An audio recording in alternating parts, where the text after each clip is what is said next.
लेकिन 5-7 सेर खाता है, और बनाना भी हमको 5-7 सेर पड़ता है। अब कभी कभी मन आ गया तो 12 सेर भी खा जाता है। बोले लेकिन सखी एक बात, मेरी कसम, किसी को बताना मत, अगर बता दोगी ना तो बड़ा डांटेंगे हम। बोले नहीं अब भगवान तो सारे अंतर्यामी, भगवान सब सुन गए, भगवान उसी क्षण गायब। अब त्रिलोचन दास जी बाजार से आए, अंतर्यामी ओ अंतर्यामी, अंतर्यामी ओ अंतर्यामी, कहाँ हो भाई, ये सब्जी ले जाओ, संतों को नहीं भोजन पकवाना है क्या, जल्दी आओ लेके जाओ। अब अंतर्यामी बहुत क्यों ना बोले, अब गए अपनी पत्नी के पास, पूछे भाई अंतर्यामी कहाँ है। बोले देखिए सुबह से मैं भी ढूंढ रही हूँ, अंतर्यामी मिल नहीं रहा है। बोली तुमने कहीं कुछ बोला तो नहीं उसको, कोई डांटा तो नहीं। बोले नहीं डांटा तो नहीं, लेकिन एक बात मेरे मुख से निकली। बोले क्या। बोले पानी भरने गई थी तो पड़ोस वाली पूछी कितनी दुबली क्यों हो गई, तो मैंने बता दिया कि बड़ा खाता है। अब बेचारे त्रिलोचन दास जी लगा जैसे उनका धन लूट गया, लगा जैसे उनका घर का खजाना लूट गया।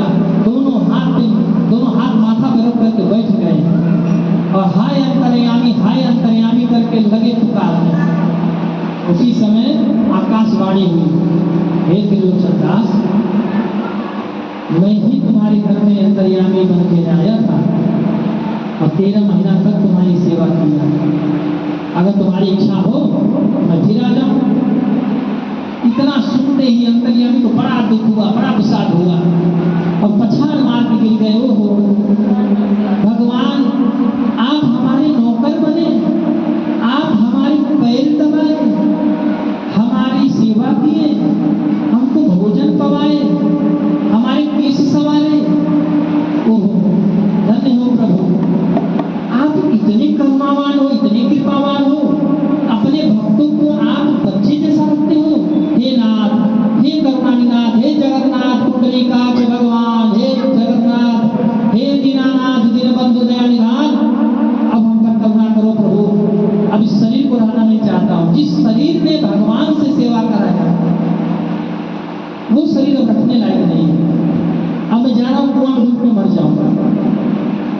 और जैसे त्रिलोचन दास जी कुआं की तरफ बढ़े, वैसे भगवान तुरंत प्रकट हुए वहीं पे। बोले त्रिलोचन दास कहाँ जा रहे हो। बोले नहीं प्रभु, ये शरीर अब नहीं रहेगा। बोले क्यों। बोले आप।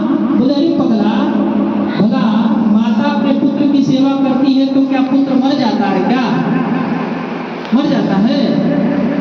तो बोले नहीं। बोले मैं, तू मेरा पुत्र है, मेरा भक्त है, जो संतों से प्रेम करता है, जो ब्राह्मणों से प्रेम करता है, जो भक्तों से प्रेम करता है, उसी के हृदय में तो मैं रहता हूँ। जहाँ भगवान का कीर्तन भजन भक्तों को कथा सुनाया जाता है, उसी स्थान पर मैं रहता हूँ। मैं तेरे हृदय में हूँ रे, तू अधीर ना हो, नाराज ना हो। और भगवान यह कह करके त्रिलोचन दास जी को हृदय से लगा दिया। बोले भक्त वत्सल भगवान